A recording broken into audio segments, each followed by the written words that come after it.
Hello दोस्तों, आप सभी का आपके अपने YouTube channel RK study point में स्वागत है। तो आइए दोस्तों, आज के टॉपिक हम लोग लेकर आए हैं फिजिक्स का पहला चैप्टर यूनिट एंड डायमेंशन, मात्रक और बीमा। ठीक है दोस्तों, मात्रक और बीमा पढ़ने वाले हैं आज के टॉपिक में। तो देखिए दोस्तों, मात्रक और बीमा एक ऐसा चैप्टर है जिसको समझना बहुत आसान है, लेकिन बहुत लोग को थोड़ा दिक्कत होता है। लेकिन चलिए हम लोग समझने का कोशिश करते हैं। तो आइए दोस्तों, हम लोग पढ़ेंगे भौतिक राशि क्या है, तो उसके बारे में हम लोग जानेंगे। तो भौतिक राशियाँ वह पदार्थ की गुण है जिसका मापन किया जा सकता है। यानी भौतिक राशियाँ पदार्थ की वह गुण है जिसका मापन किया जा सकता है तथा उनकी माप को संख्या द्वारा प्रदर्शित किया जा सकता है। तो देखिए दोस्तों, कह रहा है भौतिक राशियाँ पदार्थ की वह गुण है जिसकी मापन किया जा सकता है तथा उनकी माप को संख्या द्वारा प्रदर्शित किया जा सकता है। अर्थात जैसे में संवेग, आवेग, बल, जैसे किसी संख्या का माप करते हैं तो उसको संख्या द्वारा प्रदर्शित किया जा सकता है। तो किसी भी संख्या को, कोई चीज़ है उसको मापते हैं तो 2 किलो, 4 किलो, 5 किलो, 2, 4 या ऐसे नहीं करते हैं। जैसे हम लोग कहीं बाज़ार में जाते हैं, सब्जी लेते हैं तो सब्जी वाले से बोलते हैं कि हमको 2 चाहिए। क्या चाहिए? 2 चाहिए। तो 2 जब तक उसके साथ किलोग्राम नहीं बोलेंगे तब तक वह पूरा नहीं होगा। वो सब्जी वाला भी कंफ्यूज हो जाएगा कि 2 किलो देंगे, किलो दें कि 2 ग्राम दें या कितना दें, 2 क्विंटल दें। ठीक है, तो उसके लिए हम लोग क्या करेंगे, तो संख्या द्वारा निरूपित करेंगे और उसके साथ क्या करेंगे, माप को भी, यानी 2 किलो, 5 किलो, या बल को नापते हैं तो न्यूटन में प्रदर्शित करते हैं। ठीक है, पाउंड में भी प्रदर्शित करते हैं। इसी तरह हम लोग प्रदर्शित करते हैं, तो उसको क्या कहते हैं, भौतिक राशियाँ करते हैं। तो देखिए दोस्तों, तो हम लोग मात्रक, जैसे ये किलो है एन न्यूटन, पाउंड, इसको अध्ययन करेंगे तो उसको क्या कहते हैं दोस्तों, मात्रक कहते हैं। ठीक है, तो देखिए दोस्तों, मात्रक अर्थात यूनिट। क्या? यूनिट। ठीक है दोस्तों, यहाँ तक समझ में आ गया? यूनिट। ठीक है, यूनिट को हम लोग देखेंगे।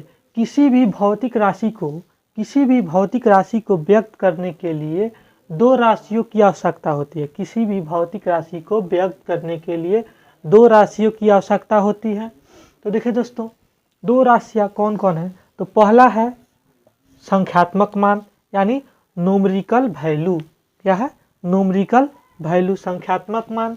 दूसरा क्या है, तो मात्रक। क्या है? मात्रक अर्थात यूनिट। किसी चीज़ को व्यक्त करते हैं तो ये 2 हुआ और केजी, 2 केजी लिखे तो ये जो है संख्यात्मक मान है।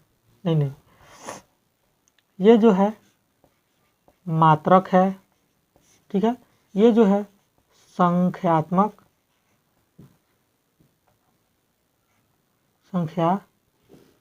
संख्यात्मक मान है, न्यूमेरिकल वैल्यू।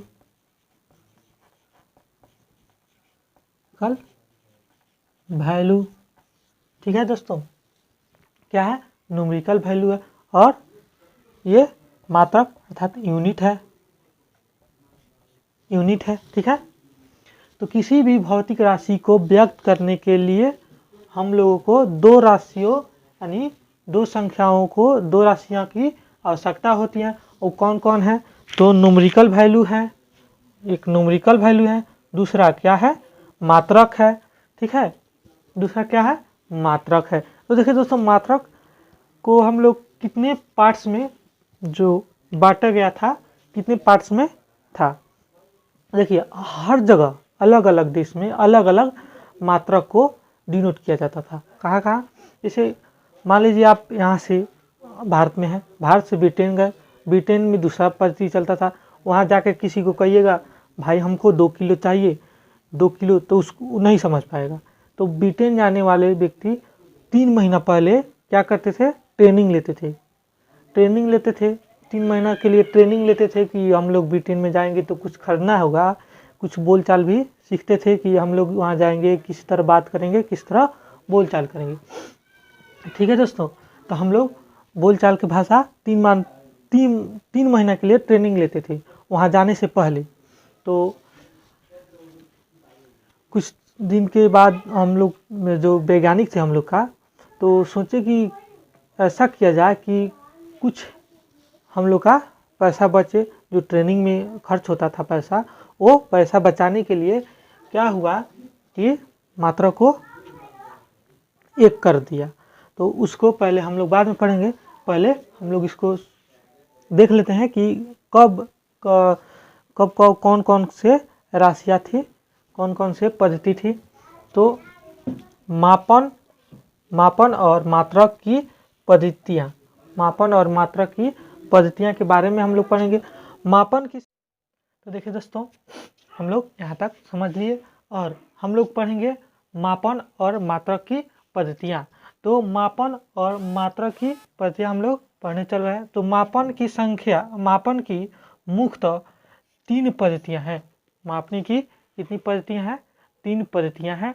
तो देखिए दोस्तों, ये जो मापन की 3 पद्धतियाँ कौन कौन थी, तो देखिए ये मापन की पद्धति हर देश में अलग अलग थी। जैसे हम लोग भारत देश में हैं, तो हम लोग के देश में अलग पद्धति अपनाई गई थी, और ब्रिटेन में दूसरा पद्धति चलता था, फ्रांस में दूसरा पद्धति मतलब चलता था।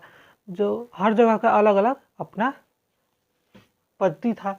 तो इसको हम लोग अलग अलग बांटकर पढ़ेंगे। तो देखिए जो है मापन की पद्धति 3 था। कौन कौन था, तो CGS, पहला क्या था, CGS, FPS और MKS पद्धति। कौन कौन, CGS पद्धति, FPS पद्धति, MKS पद्धति। ठीक है, तो ये जो पद्धति था इसको हम लोग पढ़ते हैं। CGS पद्धति जो था, S का सेकेंड से लिखते हैं, S इसका मात्रक है, S जो है सेकेंड है, S जो समय का बुध होता है। ठीक है, S को सेकेंड को समय मापने के लिए सेकेंड का प्रयोग किया जाता है। और ग्राम जो है, ग्राम को द्रव्यमान को मापने के लिए ग्राम का यूज किया जाता था। ठीक है, ग्राम को मापने के लिए किसका यूज, द्रव्यमान को मापने के लिए किसका यूज किया जाता है, तो ग्राम का। और लंबाई को मापने के लिए सेंटीमीटर का उपयोग किया जाता था। किसका उपयोग किया जाता था, तो सेंटीमीटर का उपयोग किया जाता था, लंबाई मापने में किया जाता था। ठीक है, लंबाई मापने में किया जाता था। यह जो पद्धति है CGS, क्या है, CGS, तो यह पद्धति मुख्यतः फ्रांस में पाया जाता था। इसलिए इसे क्या कहा जाता है, फ्रेंच पद्धति कहा जाता है, फ्रेंच पद्धति कहा जाता है। तथा इसमें सेंटीमीटर, लंबाई को मापने के लिए क्या दिया है दोस्तों, तो ये सेंटीमीटर है, इसलिए इसे मीट्रिक पद्धति भी कहा जाता है। क्या कहा जाता है, मीट्रिक पद्धति भी कहा जाता है। तो देखिए दोस्तों, ये जो है हमेशा याद रखने वाला है, क्योंकि यह 1 डे एग्जाम में हमेशा पूछता रहता है। फ्रेंच पद्धति कहाँ बोली जाती थी और कौन कौन थी। तो ये दोस्तों CGS जो है हमेशा अच्छा से आप लोग ध्यान में रखिएगा। तो अब आते हैं हम लोग नेक्स्ट FPS पद्धति पे। SPS पद्धति, तो इसमें भी S क्या है, सेकेंड जो है कॉमन है। तो देखिए एस का होता है सेकेंड। सेकेंड किसका मापने में उपयोग किया जाता है? समय को मापने में उपयोग किया जाता है, जो यहाँ पे हम लोग समझ लिए हैं। पी को पाउंड, पी फॉर पाउंड, जो पाउंड जो है द्रव्यमान को मापने के लिए पाउंड का उपयोग किया जाता है। तो देखिए यहाँ पे द्रव्यमान को मापने के लिए क्या उपयोग किया जाता था? तो द्रव्यमान को मापने के लिए ग्राम में यूज किया जाता था। यहाँ पे द्रव्यमान मापने के लिए कहाँ पाउंड का उपयोग किया जाता है। तथा लंबाई को मापने के लिए क्या यूज किया जाता है? फुट का उपयोग किया जाता है। किसका उपयोग किया जाता है दोस्तों? फुट का उपयोग किया जाता है। जो फुट है लंबाई को मापने के लिए उपयोग किया जाता है। यह दोस्तों मुख्यतः ब्रिटेन में पाया जाता है। कहाँ? ब्रिटेन में उपयोग किया जाता था। मुख्यतः कहाँ उपयोग किया जाता था? ब्रिटेन में। यह पद्धति मुख्यतः ब्रिटेन में उपयोग किया जाता था। और ये जो है MKS पद्धति, MKS पद्धति, इसे एस का सेकेंड होगा। सेकेंड किसका उपयोग किसका मापने में किया जाता है? तो समय को मापने में सेकेंड का उपयोग किया जाता है। के फॉर किलोग्राम, किलोग्राम को मापने, द्रव्यमान को मापने के लिए किलोग्राम का उपयोग किया जाता है।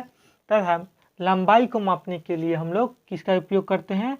मीटर का उपयोग करते हैं। और इसे क्या कहते हैं दोस्तों? मीट्रिक पद्धति कहते हैं। इसमें भी मीटर है, इसमें भी क्या है? मीटर है, इसलिए इसे मीट्रिक पद्धति कहा जाता है। यह मुख्यतः हम लोग के यहाँ यानी भारत जो एशिया देश है इसमें बोला जाता था। भारत में इसका उपयोग मुख्यतः किया जाता था। यह कहाँ उपयोग किया जाता था दोस्तों? मुख्यतः भारत में उपयोग किया जाता था। ठीक है, तो हम लोग इतना आज के लिए समझ लिए। और देखिए अगला क्लास में हम लोग आज थोड़ा सा पढ़ लेते हैं अंतर्राष्ट्रीय पद्धति यानी सिस्टम ऑफ इंटरनेशनल। इसी को क्या कहते हैं दोस्तों? SI। इसी को SI कहते हैं, सिस्टम ऑफ इंटरनेशनल, अंतर्राष्ट्रीय पद्धति। तो 1971 में फ्रांस की राजधानी पेरिस में अंतर्राष्ट्रीय अधिवेशन, माप तौल का विभाग में अंतर्राष्ट्रीय अधिवेशन हुआ था। उसमें SI पद्धति को मान्यता दी गई थी। और इस MKS को पूरा विश्व में लागू किया गया है, जो इसका उपयोग किया जाता है। MKS ही मान्यता मिली है। ये जो है बहुत कम यूज होता है, लेकिन अधिकतर MKS। इसके बारे में हम लोग अगले वीडियो में देखेंगे। ठीक है, तब तक के लिए टेक केयर।